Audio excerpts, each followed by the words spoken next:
తిరుపతిలో నేటి నుంచి 2 రోజుల పాటు జరగనున్న జాతీయ మహిళా సాధికార సదస్సుకు ఏర్పాట్లు పూర్తయ్యాయి. సదస్సుకు లోక్సభ స్పీకర్ ఓం బిర్లా సహా పార్లమెంట్, రాష్ట్రాల అసెంబ్లీల మహిళా సాధికార కమిటీల సభ్యులు హాజరు కానున్నారు. దేశవ్యాప్తంగా 200 మందికి పైగా ప్రతినిధులు పాల్గొనబోతున్న ఈ సదస్సు ప్రారంభ కార్యక్రమానికి సీఎం చంద్రబాబు హాజరై ప్రసంగించనున్నారు. ముగింపు కార్యక్రమానికి గవర్నర్ అబ్దుల్ నజీర్ రానున్నారు. తిరుపతి శివార్లలోని రాహుల్ కన్వెన్షన్ సెంటర్లో జరిగే ఈ సదస్సును లోక్సభ స్పీకర్ ఓం బిర్లా ప్రారంభిస్తారు.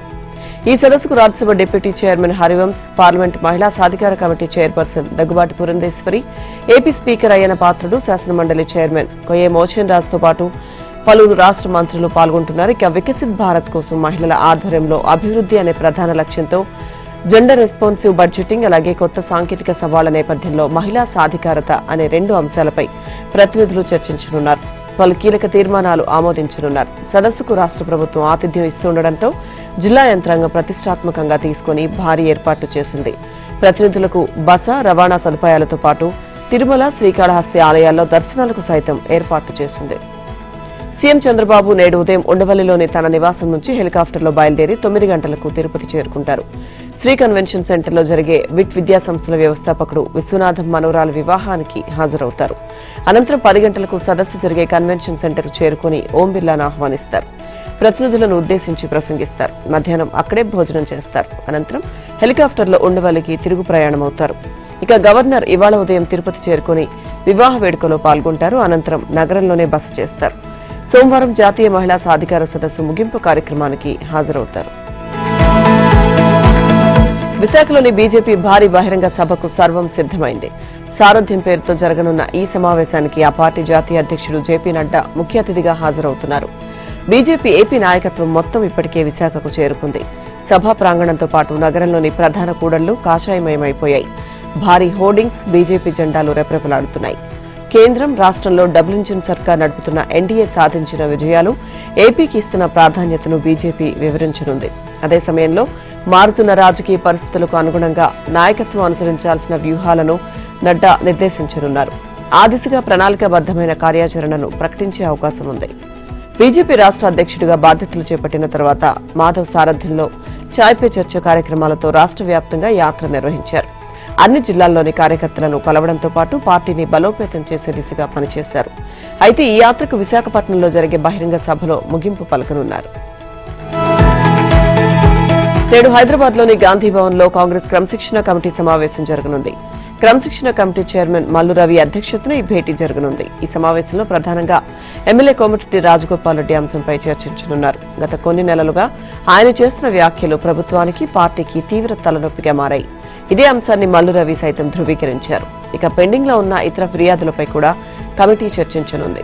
పలు సమస్యల పరిష్కారం కోసం క్రమశిక్షణ కమిటీ వేసిన ఇతర కమిటీల నుంచి రిపోర్టులు తీసుకుని ఆయా అంశాలపై ఏం చేయాలనే విషయంపై నిర్ణయం తీసుకోనున్నట్లు తెలుస్తోంది. ఇక గజ్వేల్ అంశం కూడా నేడు జరగనున్న సమావేశంలో చర్చకు రానుంది. గజ్వేల్ డీసీసీ అధ్యక్షుడు నర్సారెడ్డి కాంగ్రెస్ పార్టీకి చెందిన దళిత నేతపై దాడి చేశారని పలువురు నేతలు కాంగ్రెస్ పెద్దలకు ఫిర్యాదు చేశారు. ఈ అంశంపై లోతుగా విచారణ చేయడానికి క్రమశిక్షణ కమిటీ సభ్యుడు అనంతుల శ్యామ్ నేతృత్వంలో ఒక కమిటీ వేశారు. ఇప్పటికే ఆయన ఇరు వర్గాల నేతలను కలిసి ఒక రిపోర్టును కూడా సిద్ధం చేసినట్టు తెలుస్తోంది. ఈ రిపోర్టుపై క్రమశిక్షణ కమిటీ క్షుణ్ణంగా అధ్యయనం చేసి చర్యలు తీసుకునుంది. మరోవైపు స్థానిక సంస్థల ఎన్నికలు సమీపిస్తున్న నేపథ్యంలో నేతల మధ్య అంతర్గత కలహాలను వెంటనే పరిష్కరించాలని కాంగ్రెస్ పెద్దలు భావిస్తున్నారు. ముఖ్యంగా పార్టీ ఫిరాయించిన 10 మంది ఎమ్మెల్యేల నియోజకవర్గాల్లో ఈ సమస్య తీవ్రంగా ఉంది. ఇటీవల సీఎం రేవంత్ తో భేటీ అయిన 10 మంది ఫిరాయింపు ఎమ్మెల్యేలు తమ ఆవేదన వ్యక్తం చేశారు. ఈ సమస్యను వెంటనే పరిష్కరించాల్సిందిగా పీసీసీ చీఫ్ మహేష్ గౌడ్ను సీఎం ఆదేశించారు. దీంతో ఈ సమస్యలపై కూడా క్రమశిక్షణ కమిటీ ఫోకస్ పెట్టింది. అయితే నేతల మధ్య వైరాలకు క్రమశిక్షణ కమిటీ ఎలా చెక్ పెడుతుందో చూడాలి. గత 5 ఏళ్ల విధ్వంసం నుంచి ఇప్పుడిప్పుడే కుదుటపడుతున్నామని, ఇక పాలనలో వేగం పెంచాలని మంత్రులు, కార్యదర్శులకు ముఖ్యమంత్రి చంద్రబాబు సూచించారు. సోమ, మంగళవారాల్లో నిర్వహించనున్న కలెక్టర్ల సదస్సుకు సన్నాహంగా సీఎం క్యాంపు కార్యాలయంలో మంత్రులు, కార్యదర్శులతో చంద్రబాబు సమావేశమయ్యారు. మంత్రులు తమ శాఖలపై పూర్తి అవగాహనతో ఈ సమావేశాలకు రావాలని సీఎం నిర్దేశించారు. జీఎస్డీపీ కొన్ని జిల్లాల్లో పెరుగుతోంది, కొన్ని జిల్లాల్లో తగ్గుతోంది. ఈ హెచ్చుతగ్గులను సరిచేయాల్సిన బాధ్యత అందరిపై ఉంది. ఆయా శాఖలు చూసే మంత్రులు, కార్యదర్శులు కలిసి పనిచేస్తే మంచి ఫలితాలొస్తాయని చంద్రబాబు అన్నారు. కలెక్టర్ల సదస్సులో చెప్పిందే చెప్పడం కాకుండా క్లుప్తంగా అవసరమైన సమాచారం అందించడానికి పరిమితం కావాలని మంత్రులు, శాఖల కార్యదర్శులను సీఎం కోరారు. మంత్రులు తమ శాఖలపై పూర్తి పట్టు కలిగి సదస్సులో మాట్లాడాలని అన్నారు. ఇక కలెక్టర్ల ద్వారా ప్రభుత్వ విధానాలను ప్రజలకు తీసుకువెళ్లేలా మంత్రులు ఎప్పటికప్పుడు సమీక్షిస్తూ ఉండాలని సూచించారు. శాఖల వారి సమాచారాన్ని అంతటినీ 2 రోజుల్లోనే చెప్పేయాలన్న ఆతృత అవసరం లేదని కార్యదర్శులకు సీఎం సూచించారు. పవర్ పాయింట్ ప్రెజెంటేషన్లలో 1 లేదా 2 స్లైడ్లలోనే క్లుప్తంగా తమ శాఖకు సంబంధించిన వివరాలు అందించాలని అన్నారు. ఈ మేరకు కలెక్టర్ల సదస్సు ఎజెండాలో మార్పులు చేర్పులు చేయాలని ప్రభుత్వ ప్రధాన కార్యదర్శి కె విజయానందను ముఖ్యమంత్రి ఆదేశించారు. ఈసారి జిల్లా కలెక్టర్ల సదస్సును విభిన్నంగా నిర్వహించాలని సీఎం ఆదేశించారు. 3వ తరం సంస్కరణలపై మరింత అధ్యయనం చేసేందుకు మంత్రులు అధికారులతో కమిటీ వేయాలని సీఎం ఆదేశించారు. శాంతి భద్రతల విషయంలో రాజీ పడొద్దని, రాజకీయ ముసుగులో నేరాలు చేస్తే తొక్కేయండి అంటూ జిల్లాల ఎస్పీలకు ముఖ్యమంత్రి చంద్రబాబు ఆదేశాలిచ్చారు. రాష్ట్రంలో 14 జిల్లాలకు ఎస్పీలుగా ఎంపిక చేసిన వారితో ఉండవల్లిలోని క్యాంపు కార్యాలయంలో ప్రత్యక్షంగా మాట్లాడిన ముఖ్యమంత్రి ఇతర జిల్లాల ఎస్పీలు, విజయవాడ, విశాఖపట్నం పోలీస్ కమిషనర్లతో వీడియో కాన్ఫరెన్స్ ద్వారా మాట్లాడారు. ఏపీలో శాంతి భద్రతల పరిరక్షణ ప్రాధాన్యమైన అంశమని సీఎం చంద్రబాబు తెలిపారు. ఇప్పుడు కొత్త తరహా నేరస్తులు వచ్చారని, ఈ విషయంలో పోలీసులు అప్డేట్ కావాలని సూచించారు. ఎస్పీలు సమర్థవంతంగా పనిచేసి ప్రభుత్వానికి మంచి పేరు తీసుకురావాలని కోరారు. కఠినంగా ఉండడం వల్లే రాయలసీమలో ఫ్యాక్షన్ను దూరం చేశామని, గ్రేహౌండ్స్ వంటి విభాగాలు తీసుకొచ్చి నక్సలిజాన్ని అణిచివేశామన్నారు. దొరికిపోతామనే భయం ఉంటే నేరాలు తగ్గించవచ్చన్నారు. బెజవాడలో సమర్థులైన అధికారులతో రౌడీయిజాన్ని లేకుండా చేశామన్నారు. ఇక నాడు కఠినంగా వ్యవహరించడం వల్లే హైదరాబాద్ కు పెట్టుబడులు తీసుకొచ్చామని, ఇవాళ బ్రాండ్ అయిందని సీఎం చంద్రబాబు గుర్తు చేసుకున్నారు. రాజకీయ ముసుగులో చేసే నేరాలను కట్టడి చేయాలని సీఎం చంద్రబాబు ఎస్పీలకు ఆదేశాలిచ్చారు. వివేక హత్య విషయంలో ఏం జరిగిందో ప్రతి పోలీస్ అధికారి స్టడీ చేయాలని సూచించారు. దారుణ హత్యను గుండెపోటు అన్నారని, ఆ తర్వాత హత్య అని తనపై నెపం నెట్టారన్నారు. వాళ్ల కారు కింద పడి వైసీపీ కార్యకర్త సింగయ్య చనిపోతే పట్టించుకోలేదన్నారు. 2 రోజుల తర్వాత వీడియో బయటపడకపోతే ఘటన ఎలా జరిగిందో కూడా తెలిసేది కాదన్నారు. టెక్నాలజీని 100% ఉపయోగించుకోవాలన్నారు.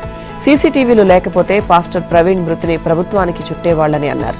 సోషల్ మీడియాలో ఫేక్ ప్రచారాలు, cyber crime, criminal politics big challenging గా మారాయన్నారు. ఏపీలో సంక్షేమ ఫలాలు అందిస్తూ అభివృద్ధి దిశగా సుపరిపాలన సాగిస్తున్న తరుణంలో ప్రజల మధ్య వైషమ్యాలు సృష్టించే విధంగా కుట్రలు మొదలయ్యాయని జనసేన అధినేత డిప్యూటీ సీఎం పవన్ కళ్యాణ్ అన్నారు. ఇలాంటి కుట్రలకు పాల్పడే వారి పట్ల అప్రమత్తంగా ఉండాలని సూచించారు. జనసేన పార్టీ నాయకులు, శ్రేణులు, కార్యకర్తలకు ఒక ప్రకటన విడుదల చేశారు. సోషల్ మీడియా ముసుగులో యూట్యూబ్ ఛానళ్ల పేరుతోనో మరో మార్గంలోనూ కులాల మధ్య, మతాల మధ్య చిచ్చు పెడుతున్నారన్నారు. వారి ఉచ్చులో పడి ఆవేశాలకు లోనై ఘర్షణ వాతావరణానికి తావి ఇవ్వొద్దని కార్యకర్తలకు దిశానిర్దేశం చేశారు. కులాలు, మతాల మధ్య విభేదాలు తీసుకొచ్చే విధంగా ప్రవర్తించే వారిపై చట్టపరమైన చర్యలు తీసుకునేలా ఫిర్యాదు చేయాలన్నారు పవన్. ఈ దిశగా ముందుకు వెళ్లాలని జనసేన నాయకులు, శ్రేణులతో పాటు కూటమి నాయకులకు సూచించారు. మచిలీపట్నం వివాదంపై పార్టీలో అంతర్గత విచారణ చేయాలని పవన్ ఆదేశించారు. దుష్ప్రచారాన్ని ప్రజాస్వామ్యయుతంగా చట్ట ప్రకారమే తిప్పికొడదామని జనసేన శ్రేణులకు పవన్ కళ్యాణ్ సూచించారు. భోగాపురం ఎయిర్పోర్ట్ నిర్మాణ పనులు శరవేగంగా జరుగుతున్నాయని కేంద్ర మంత్రి రామ్మోహన్ నాయుడు చెప్పారు.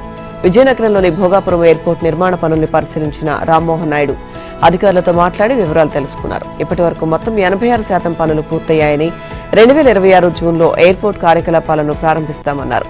నిర్మాణం పూర్తిగానే మెడికల్ కాలేజీల్ని మాత్రమే పీపీపీ మోడ్లో చేయడానికి ప్రయత్నిస్తుంటే వైసీపీ అడ్డుపడుతోందని ఆగ్రహం వ్యక్తం చేశారు. ఏపీలో 17 వైద్య కళాశాలలు నిర్మించామంటూ వైసీపీ చెప్పుకున్నవన్నీ ఉత్త గొప్పలేనని తేలిపోయింది.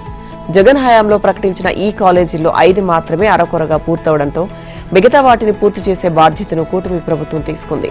ఈ విషయంలో పూర్తిగా అభాసుపాలైన వైసీపీ పెద్దలు ప్రభుత్వంపై విషం చిమ్మేందుకు దారులు వెతుకుతున్నారు. వైద్య రంగాన్ని కూటమి ప్రభుత్వం ప్రైవేట్ పరం చేస్తోందంటూ గత బుధవారం మాజీ సీఎం జగన్ బురద చల్లారు. ఈ వ్యాఖ్యలపై భగ్గుమన్న కూటమి నేతలు పునాదులకే పరిమితమైన వైద్య కళాశాలల దగ్గరకు వెళ్లి జగన్ మాటలోని డొల్లతనాన్ని బయటపెట్టారు. దీంతో వైసీపీ ఒక్కసారిగా ఆత్మరక్షణలో పడిపోయింది. దీంతో ఇప్పుడు విష ప్రచారం కొనసాగించడం ద్వారా ప్రజలను అయోమయంలోకి నెట్టేసే పనిని వైసీపీ రాష్ట్ర సమన్వయకర్త సజ్జల రామకృష్ణారెడ్డి భుజాలపై వేసుకున్నారు. మెడికల్ కాలేజీల నిర్మాణం అనే మాట ఎత్తకుండానే నిర్వహణను ప్రైవేటు వ్యక్తులకు అప్పగిస్తున్నారంటూ దుష్ప్రచారాన్ని ప్రారంభించారు. అసలు నిర్మాణాలే చేయని కాలేజీలను ప్రైవేట్ పరం చేస్తున్నారని కొత్త రాగం అందుకున్నారు. ఈ ప్రచారాన్ని జనంలోకి విస్తృతంగా తీసుకువెళ్లాలని శనివారం నిర్వహించిన జూమ్ కాన్ఫరెన్స్ ద్వారా వైసీపీ నేతలకు సజ్జల నూరుపోశారు. మెడికల్ కాలేజీలను ప్రైవేటీకరణ చేయడాన్ని వ్యతిరేకిస్తూ ఆందోళనలు చేద్దామంటూ పార్టీ నేతలకు ఆయన పిలుపునిచ్చారు. ఇక ఇప్పటికే కట్టిన మెడికల్ కాలేజీల్లోనూ ప్రైవేటీకరణ అమలు చేస్తారని జనానికి చెప్పాలని సూచించారు. పనులు జరగక పిచ్చి మొక్కలతో నిండి ఉన్న మెడికల్ కాలేజీ వద్ద కూటమి నేతలు ఆందోళనలు చేసి ప్రజలకు వాస్తవాలు చెబుతుండటంతో ఇరుకాటంలో పడ్డ వైసీపీ ఇప్పుడు ప్రజలను మరోసారి తప్పుదో పట్టించేందుకు సిద్ధం కావడంపై రాజకీయ వర్గాలు ఆగ్రహం వ్యక్తం చేస్తున్నాయి. పీపీపీ విధానంలో పలు వైద్య కళాశాలల నిర్మాణం చేపట్టాలని కూటమి ప్రభుత్వం తీసుకున్న నిర్ణయంపై దుష్ప్రచారాలు మానుకోవాలని వైసీపీ అధ్యక్షుడు మాజీ సీఎం జగన్ కు ఆరోగ్య శాఖ మంత్రి సత్యకుమార్ హితవు పలికారు.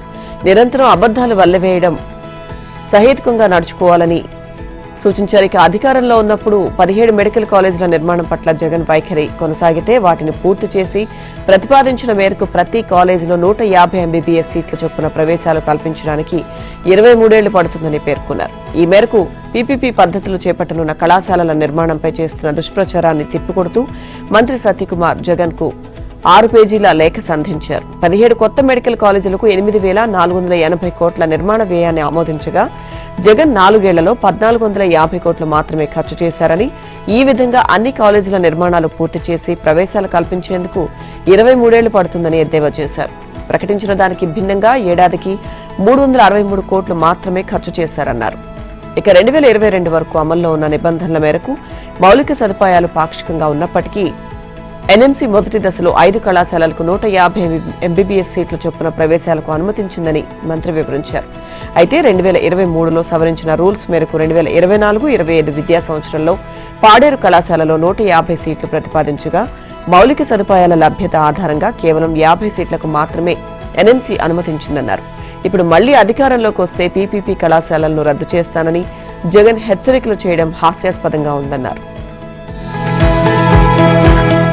ఏపీలో ఆటో డ్రైవర్లకు దసరా కానుక అందించడానికి రంగం సిద్దమైంది. ఒక్కొక్కరికి ఏటా 15,000 చొప్పున ఆర్థిక సాయాన్ని ప్రకటించిన ప్రభుత్వం అందుకు అనుగుణంగా శనివారం ఉత్తర్వులు జారీ చేసింది. ఆటో, క్యాబ్ యజమానులకు డ్రైవర్గా స్వయం ఉపాధి పొందుతున్న వారందరికీ ఈ పథకాన్ని వర్తింపచేయనున్నట్లు రవాణా శాఖ విడుదల చేసిన జీవోలో పేర్కొంది. ఈ నెల 13 నాటికి ఉన్న పాత లబ్ధిదారుల జాబితాను పరిగణించడంతో పాటు కొత్త దరఖాస్తులకు 17 నుంచి 19వ తేదీ వరకు అవకాశం కల్పించింది. క్షేత్రస్థాయిలో పరిశీలన 22 లోపు పూర్తి చేసి 24న తుది జాబితాను సిద్ధం చేస్తారు. అర్హులైన లబ్ధిదారులకు అక్టోబర్ 1న సీఎం చంద్రబాబు ఖాతాలోకి నేరుగా డబ్బులు జమ చేస్తారని ఉత్తర్వులో తెలిపారు. ఆగస్టు 15 నుంచి మహిళలు ఆర్టీసీ బస్సులో ఉచితంగా ప్రయాణించే స్త్రీశక్తి పథకాన్ని అమలు చేశారు. దీనివల్ల తమ జీవనోపాధికి ఇబ్బంది కలుగుతోందంటూ ఆటో, క్యాబ్ డ్రైవర్లు ప్రభుత్వానికి విన్నవించడంతో ఆర్థిక సాయం అందిస్తామని సీఎం చంద్రబాబు హామీ ఇచ్చారు. ఇప్పటి వరకు ఉన్న లెక్కల ప్రకారం రాష్ట్ర వ్యాప్తంగా సుమారు 2.90 లక్షల మంది ఆటో, క్యాబ్ డ్రైవర్లు ఈ పథకానికి అర్హులని రవాణా శాఖ అధికారులు అంచనా వేస్తున్నారు.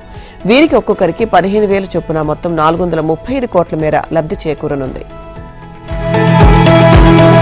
ఉమ్మడి ఆంధ్రప్రదేశ్ కు 811 టీఎంసీల కృష్ణా జలాలను కేటాయించారని, అందులో 65% డిపెండబిలిటీతో 71% వాటాను తెలంగాణకు కేటాయించేలా ట్రైబ్యునల్లో పట్టుబడతామని నీటిపారుదల శాఖ మంత్రి ఎన్ ఉత్తమ్ కుమార్ రెడ్డి స్పష్టం చేశారు. ఇక కృష్ణా ట్రైబ్యునల్లో తెలంగాణ వాదనలపై శనివారం ఆయన జలసౌధలో సుప్రీంకోర్టు సీనియర్ న్యాయవాది సిఎస్ వైద్యనాథన్, న్యాయ నిపుణులు, నీటిపారుదల రంగ నిపుణులతో సమావేశమయ్యారు. కృష్ణా జలాల్లో తెలంగాణకు రావాల్సిన న్యాయమైన వాటాను కాపాడుకునేందుకు ప్రభుత్వం కట్టుబడి ఉందని స్పష్టం చేశారు. ఇదే అంశంపై ఒత్తిడి తెచ్చేందుకు ముఖ్యమంత్రి రేవంత్ రెడ్డి అన్ని కార్యక్రమాలను రద్దు చేసుకుని ఢిల్లీకి చేరుకుని సమీక్షిస్తారని వెల్లడించారు. ఇక పెరుగుతున్న అవసరాలకు తగ్గట్లుగా నీటి కేటాయింపులుండాలని, అందుకు అనుగుణంగా తాజా సమాచారాన్ని ట్రైబ్యునల్కు సమర్పించామని, ఎట్టి పరిస్థితుల్లోనూ ఈ అవకాశాన్ని జారవిడుచుకోబోమని మంత్రి ఉత్తమ్ స్పష్టం చేశారు. ఇక సుప్రీంకోర్టు, జాతీయ హరిత ట్రైబ్యునల్, నదీ యాజమాన్యాల బోర్డుల ఎదుట తెలంగాణ ప్రాజెక్టులకు ఏపీ అడ్డుపడుతుండటంతో నిర్మాణాల్లో కొంత ఆలస్యం జరుగుతోందని చెప్పారు. నిర్మాణాలపై తెలంగాణకున్న హక్కులను కూడా ట్రైబ్యునల్ ఎదుట జరిగే వాదనల్లో వినిపిస్తామని వివరించారు. తెలంగాణ ప్రాంతంలో ఇప్పటి వరకు ప్రాజెక్టులు పూర్తి చేయలేదని, దాంతో కృష్ణా నీటిని సంపూర్ణంగా వినియోగించుకోలేకపోయిందని, దీనికి ప్రధాన కారణం బీఆర్ఎస్ పాలకులే అని ఆక్షేపించారు. పార్టీ మారిన ఎమ్మెల్యేలతో సీఎం రేవంత్ రెడ్డి రాజీనామా చేయిస్తే ఉప ఎన్నికల్లో బీఆర్ఎస్ సత్తా ఏంటో చూపిస్తామని బీఆర్ఎస్ వర్కింగ్ ప్రెసిడెంట్ కేటీఆర్ అన్నారు. పార్టీ మారిన ఎమ్మెల్యేలపై సుప్రీంకోర్టు సీరియస్ గా ఉందన్నారు. ఉప ఎన్నికలు రావడం గ్యారంటీ అని, వారిని తుక్కుతుక్కుగా ఓడిద్దామని బీఆర్ఎస్ కార్యకర్తలకు పిలుపునిచ్చారు. శనివారం జోగులాంబ గద్వాల జిల్లా కేంద్రంలో గద్వాల గర్జన పేరుతో నిర్వహించిన సభకు కేటీఆర్ ముఖ్య అతిథిగా హాజరై మాట్లాడారు. అభివృద్ధి కోసం వెళ్లామంటున్న ఎమ్మెల్యేలు ఎవరి అభివృద్ధి కోసమో చెప్పాలని, వారి నియోజకవర్గాల్లో ఎంత అభివృద్ధి జరిగిందో చూపించాలని అన్నారు. ఇక లంకి బిందులు ఉన్నాయని వస్తే ఖాళీ ఖజానా ఉందని సీఎం రేవంత్ రెడ్డి అంటున్నారని, ముఖ్యమంత్రి ఇలా మాట్లాడితే రాష్ట్రానికి పెట్టుబడులు వస్తాయా అని కేటీఆర్ ప్రశ్నించారు. బీఆర్ఎస్ పాలనలో రాష్ట్రాన్ని తలసరి ఆదాయంలో నెంబర్ 1 గా చేసి బంగారు పల్లెల్లో అప్పగిస్తే తెలంగాణ అప్పులు పాలైందని, క్యాన్సర్ రోగం వచ్చిందని రేవంత్ మాట్లాడుతున్నారని మండిపడ్డారు. తెలంగాణ వ్యాప్తంగా యూరియా కోసం రైతులకు అగచాట్లు తప్పడం లేదు. పంపిణీ కేంద్రాలు, దుకాణాల ముందు రేయింబవళ్లు బారులు తీరి పడిగాపులు కాస్తున్నారు. అయినా దొరక్కపోవడంతో ధర్నాలు, రాస్తారోకోలు నిర్వహిస్తున్నారు. మహబూబ్ నగర్, కోయల్కొండలో రైతులు రోడ్డుపై బైఠాయించి నిరసన వ్యక్తం చేశారు. నాగర్ కర్నూలులో ప్రధాన రహదారిపై రైతులు రాస్తారోకో నిర్వహించడంతో రాకపోకలు నిలిచిపోయాయి. కామారెడ్డి జిల్లా బీబీపేటలోని పంపిణీ కేంద్రానికి యూరియా లోడ్తో లారీ రాగా రైతులు భారీ సంఖ్యలో ఎగబడ్డారు. దీంతో అక్కడ తీవ్ర ఉద్రిక్తత నెలకొంది. ఈ తరుణంలో పోలీస్ స్టేషన్లో రైతులకు టోకెన్లు పంపిణీ చేశారు. ఉమ్మడి కరీంనగర్ జిల్లాలో అనేక చోట్ల రైతులు గంటల తరబడి బారులు తీరారు. మంచిర్యాల జిల్లా చెన్నూరు మండలం అస్నాద, నాగాపూర్ గ్రామాల్లో యూరియా కోసం రైతులు ఆందోళనకు దిగారు. ఇక యూరియా దొరక్కపోవడంతో పంట ఎండిపోతుందన్న మనస్తాపంతో మహబూబాబాద్ జిల్లా కొత్తగూడలో శనివారం రైతు నర్సయ్య ఆత్మహత్యాయత్నం చేశాడు. ఆయన కుటుంబ సభ్యులు వెంటనే ఆసుపత్రికి తరలించారు. బస్తా యూరియా కోసం పొలాలు వదిలి పోలీస్ స్టేషన్లకు వెళ్లి పడిగాపులు కాసే దుస్థితి తెచ్చిందని మాజీ మంత్రి హరీష్ రావు విమర్శించారు. కామారెడ్డి జిల్లాలో యూరియా కోసం ఎదురు చూస్తున్న రైతులను పోలీస్ స్టేషన్కు తరలించారని శనివారం ఒక ప్రకటనలో పేర్కొన్నారు. రాష్ట్రంలో రైతుల అవసరాలకు సరిపడా యూరియాను కేంద్రం విడుదల చేసినా ఎందుకు కొరత ఏర్పడిందో రాష్ట్ర ప్రభుత్వం స్పష్టత ఇవ్వాలని బీజేపీ రాష్ట్ర ముఖ్య అధికార ప్రతినిధి ఎన్వి సుభాష్ డిమాండ్ చేశారు. అది పిల్లలకు విద్యాబుద్ధులు నేర్పే పాఠశాల. నర్సరీ నుంచి 10వ తరగతి వరకు విద్యార్థులు చదువుతున్నారు. కానీ అదే భవనంలోని 2 గదుల్లో రహస్యంగా అల్ప్రాజోలం మత్తుమందు తయారవుతోంది. పలు ప్రాంతాల్లోని కల్లు కాంపౌండ్లకు, ఇతర దుకాణాలకు సరఫరా అవుతోంది. సదరు పాఠశాల నిర్వాహకుడే అడ్డదారిలో డబ్బు సంపాదించేందుకు ఈ దందాకు తెరతీశారు. శనివారం ఈగిల్ బృందం ఆ పాఠశాలపై దాడి చేసి గుట్టురట్టు చేసింది. హైదరాబాద్లోని ఓల్డ్ బోయిన్పల్లిలో మల్లెల జయప్రకాష్ గౌడ్ మేధా పాఠశాలను నిర్వహిస్తున్నారు. అందులో కొంత గ్రౌండ్ ఫ్లోర్, 1వ అంతస్తులో తరగతి గదులున్నాయి.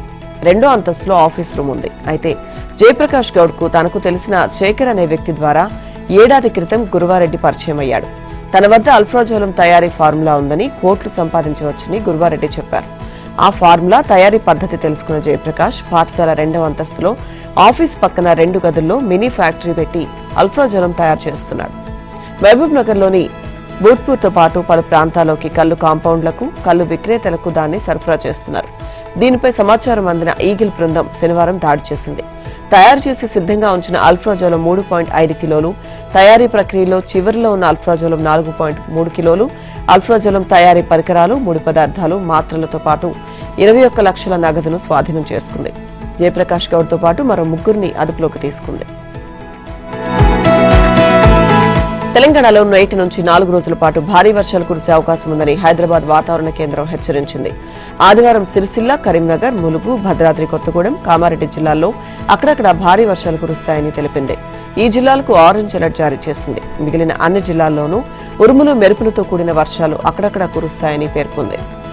ఇక శనివారం హైదరాబాద్ తో పాటు పలు జిల్లాల్లో వర్షాలు కురిశాయి. కొన్ని చోట్ల భారీ వర్షాలు పడగా పలు చోట్ల ముసురు పడింది. అత్యధికంగా ములుగు జిల్లా వెంకటాపురంలో 10.6 సెంటీమీటర్ల వర్షం కురిసింది. ఉమ్మడి ఖమ్మం, ములుగు జిల్లాలో వర్ష ప్రభావం ఎక్కువగా ఉంది. దీంతో అక్కడక్కడ లోతట్టు ప్రాంతాలు జలమయమవగా చెరువులు, వాగులు పొంగిపొర్లాయి. కొత్తగూడెం జిల్లా అశ్వారావుపేట మండలంలోని కావడిగుండ్ల, గోపన్నగూడెం మధ్యన వాగులో ఏపీకి చెందిన 2 మహిళా కూలీలు కొట్టుకుపోయి మృతి చెందారు. ఇక నాగార్జున సాగర్ ప్రాజెక్టుకు ఎగువ నుంచి వరద పెరగడంతో 26 గేట్లను ఎత్తి దిగువకు నీటిని విడుదల చేస్తున్నారు. సాగర్కు ఎగువ నుంచి 2.74 లక్షల క్యూసెక్లు వస్తుండగా అంతే మొత్తంలో గేట్లు, విద్యుత్ ఉత్పత్తి, కాలువల ద్వారా విడుదల చేస్తున్నారు. ఇక శ్రీశైలం ప్రాజెక్టుకు 2.76 లక్షల క్యూసెక్లు వస్తుండగా గేట్లు, విద్యుత్ ఉత్పత్తి, కాలువల ద్వారా 2.82 లక్షల క్యూసెక్లను వదులుతున్నారు. ఎగువన ఉన్న జూరాల ప్రాజెక్టుకు 1.57 లక్షల క్యూసెక్ల వరద వస్తుండగా 1.63 లక్షల క్యూసెక్లను కిందకు విడుదల చేస్తున్నారు. అల్పపీడనం, ఉపరితల ఆవర్తనం, ద్రోణి ప్రభావంతో కురిసిన భారీ వర్షాలు కోస్తా ప్రాంతంలో బీభత్సం సృష్టించాయి. పలు జిల్లాల్లో కుండపోత వర్షాలు కురిశాయి. ఉమ్మడి గుంటూరు జిల్లాలో శనివారం మధ్యాహ్నం ఉరుములు, మెరుపులతో వర్షం విరుచుకుపడింది. పలుచోట్ల పిడుగులు పడడంతో 5గురు మరణించారు. గుంటూరు జిల్లా నంబూరులో దాసరి సారమ్మ, దాసరి రాణితో పాటు అనుపరిలో సామ్రాజ్యం, నాగమ్మ పిడుగుపాటుకు మరణించారు. ఇక పల్నాడు జిల్లా గుత్తికొండలో దాసుపాటి వెంకటేశ్వర్లు కూడా పిడుగుపాటుకు దుర్మరణం చెందారు. సుమారు 2 గంటలకు పైగా కుండపోతగా కురిసిన వర్షంతో గుంటూరు నగరంలోని రోడ్లన్నీ ఏరులై ప్రవహించాయి. దీంతో ఎక్కడికక్కడ ట్రాఫిక్ స్తంభించిపోయింది. మరోవైపు ఆంధ్ర తెలంగాణ సరిహద్దు ప్రాంతం చెన్నాపురం వద్ద కొండవాగు దాటుతూ 2 మహిళలు కొట్టుకుపోయారు. ఇంకా వారి ఆచూకీ తెలియలేదు.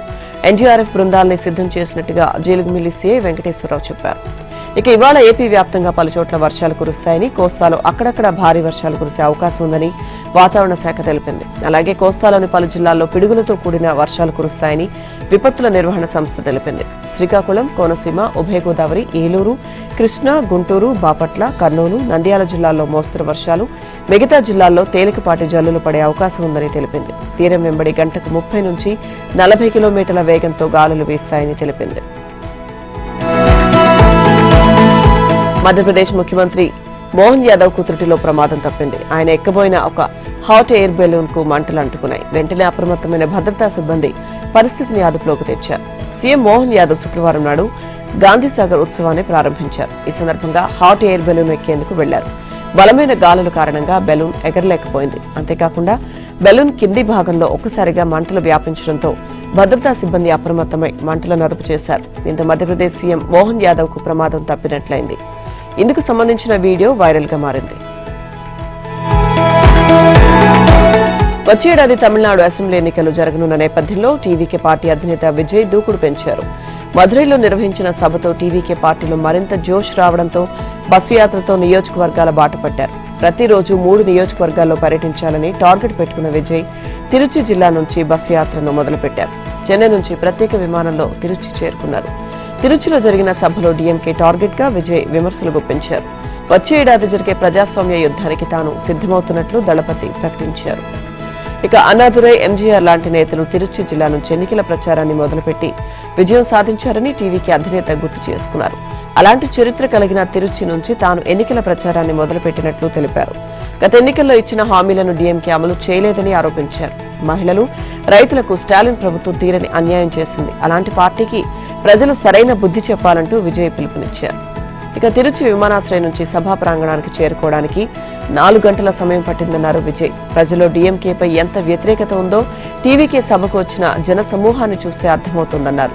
తిరుచి సభ అనంతరం అరియలూరులో ప్రచారం నిర్వహించారు. శనివారం నుంచి తమిళనాడులో అసెంబ్లీ ఎన్నికలు జరిగే వరకు సభలు నిర్వహించాలని విజయ్ నిర్ణయించినట్లు సమాచారం. ఇట్లా ఉంటే విజయ్ చేసిన విమర్శలపై డీఎంకే నేతలు తీవ్ర విమర్శలు గుప్పిస్తున్నారు. ఎన్నికల సమయంలో ఇచ్చిన హామీలను అమలు చేశామని, వచ్చే ఎన్నికల్లో స్టాలిన్ నేతృత్వంలో మరోసారి ప్రభుత్వాన్ని ఏర్పాటు చేస్తామని ధీమా వ్యక్తం చేస్తున్నారు. 2 రోజుల పర్యటనలో భాగంగా ప్రధాని మోదీ ఇవాళ అసోంలో పర్యటించనున్నారు. నిన్న మణిపూర్, మిజోరంలో పర్యటించిన మోదీ రాత్రి అసోంకు చేరుకున్నారు. శనివారం పలు అభివృద్ధి పథకాలకు శంకుస్థాపనలు, ప్రారంభోత్సవాలు చేశారు. ఈ సందర్భంగా మణిపూర్లోని చురాచంద్పూర్, ఇంఫాల్లోని కాంగ్లాకోట్లో నిర్వహించిన సభలో మోదీ ప్రసంగించారు. తెగల మధ్య ఘర్షణలతో అతలాకుతలమైన మణిపూర్లో శాంతి నెలకొనాలని, వేగంగా అభివృద్ధి సాధించాలని ప్రధాని మోదీ ఆకాంక్షించారు. ఆ రాష్ట్రంలోని కొండ ప్రాంతాల్లో ఉండే కుకీ తెగ, లోయ ప్రాంతాల్లో ఉండే మైతేయి తెగ ప్రజల మధ్య పరస్పర నమ్మకం పెరగాలంటూ కొండలు, లోయ ప్రజల మధ్య పరస్పర విశ్వాసం అనే బలమైన వంతెన వేయాలి అని పిలుపునిచ్చారు. భారతమాత కిరీటంలో మణిపూర్ ఒక రత్నమని అభివర్ణించారు. అక్కడ ఎలాంటి హింసకు తావు ఉండొద్దన్నారు.